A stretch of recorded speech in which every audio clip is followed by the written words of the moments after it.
Ted from Everything Attachments, and I'm here to show you the Sigma grooming mower. This is a rear discharge finish mower made by branded as the Phoenix Corporation.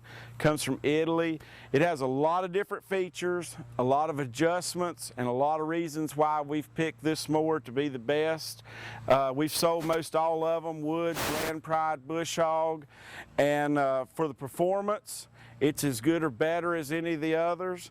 And for the value, it's a lot better than the others. And I'm going to show you why and give you some of the features and how you'll adjust your mower. One thing to remember: when you get your mower, it'll be in a crate. It will not be fully assembled. It will be mostly assembled. But this mower uses a twin belt design. Instead of one big, real expensive belt like most use, these use two fairly mid-sized belts that are less than half the price of that one big belt. So when you get ready to assemble it, the only major thing to do: this gearbox is not going to be on this machine when you get it. This whole plate will be bolted together. So what most people do is they bolt this on first. But the bad part about that is the belts have to be put under this gearbox before it's bolted down. So when you go to change belts, you're simply going to loosen up your two bolts here, lift it up a little, slide your belts under it. So just remember, when you assemble it, put the belts under there before you bolt that gearbox down, and the rest of it will be a breeze. Okay, let's get on with the features. On this mower, it has a fully adjustable clevis hitch here. So what you want to make sure is when you raise your mower, and your tire would be flipped in the position forward, which it's not normally in, but if it swings around, you don't want it to catch your tire and tear up your yoke on your mower. So you can adjust how far back your mower is here, and you want it to be as close to the machine as you can, but not hit the tire. So there's your adjustment for that. It's going to come with both pins in here, and that's going to lock it solid, and that's the way most mowers are. But if your land varies, the only adjustment it has to not pick up one side of the mower or the other is if it has a floating hitch. So that lets you go on uneven ground and let your mower follow the contour of your ground instead of picking up one side or the other. So that's important. Some of the other features are: this is where you're going to hook up your top link. And most things have a rigid hookup. You simply put your pin in like a box blade or something. But on a mower, because your ground varies, if this was solid, when you would go across a knoll, it would pick the back of your mower up. So that's no good. So I usually adjust this where this is about a 45-degree angle, and that gives me a lot of room for the mower to float up and down and not pick it up or push down on it. You want to make sure that these safety chains are also hooked up on both ends. This one needs to go around somewhere on the mower, and this one needs to go somewhere on your tractor. I usually use the top link.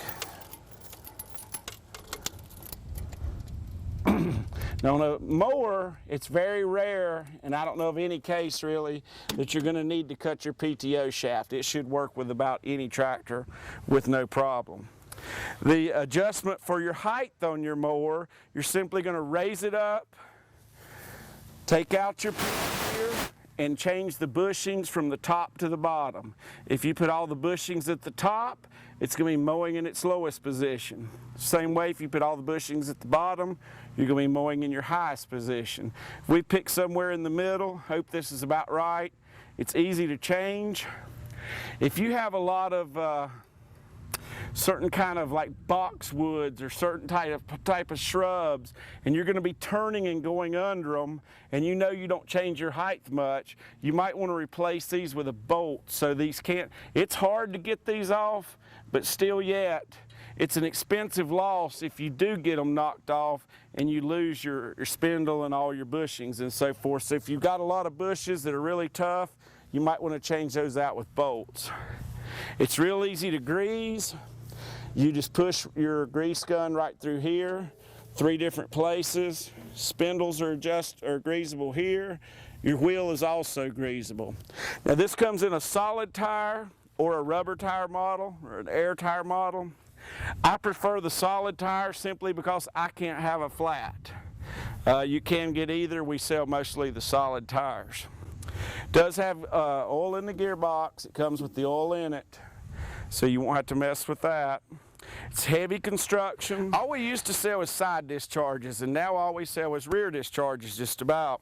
So a lot of the mowers, like a bush hog, a woods mower, which you're going to pay a lot more for, if you look at the back of it, it's really long.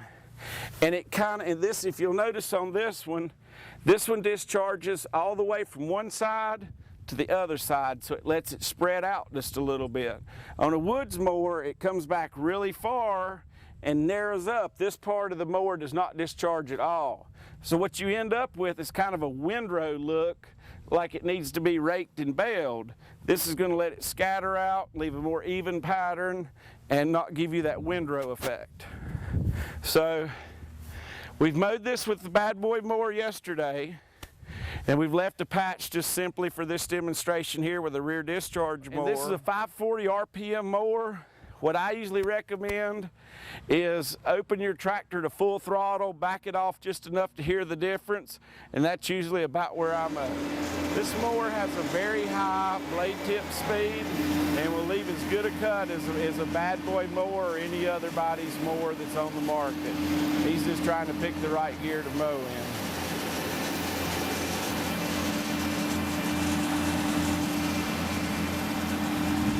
So he's mowing pretty high grass, and as you can see, it's spreading it out good.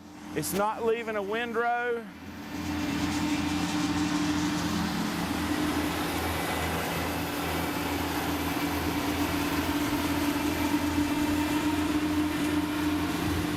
So if you've already got a tractor, you've got your biggest investment covered. You know, if you don't want to spend the money for a zero-turn mower, your tractor's 90% of the expense. Put you a good finish mower on the back. And especially for big acreage, a rear discharge mower, I would rather ride a tractor all day to mow 6 or 8 acres as I would a zero-turn mower.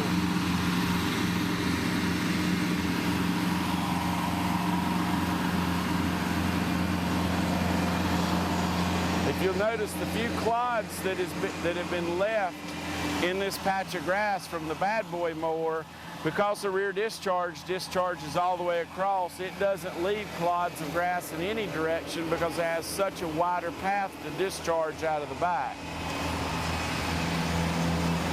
So he's getting what grass hasn't been mowed, plus all the grass from this whole lot in that area that wasn't mowed yet.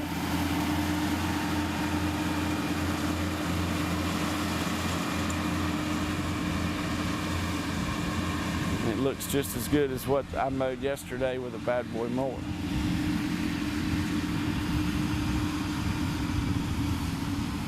See, we picked the right height, looks to me like, right off the bat. We didn't have to adjust the bushings.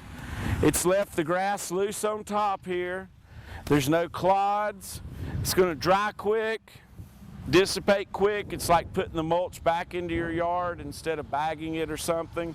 It looks to me like it didn't leave one single piece standing. It's the best finishing mower on the market there is, especially for the money.